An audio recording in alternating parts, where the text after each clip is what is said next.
Betty has a coin which she thinks might be biased, but she is unsure as to whether it is biased towards heads or tails. She tosses the coin 15 times and gets 3 heads. Is this significant at the 5% level or at the 1% level? So the null hypothesis here, situation of no change, is that the coin is fair and the probability of getting a head is 0.5. But she's not sure which end it might be towards.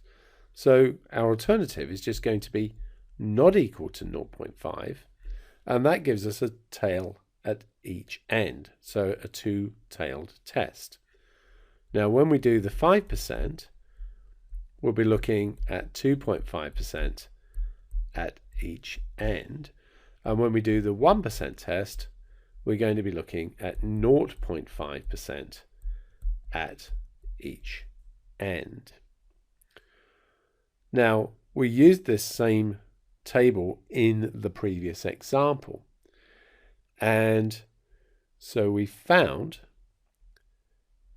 that this one here was 0.37%. This one here is 1.76%, and this one is 5.92%. Now at the other end, this one is 0.37%. This one here is 1.76%.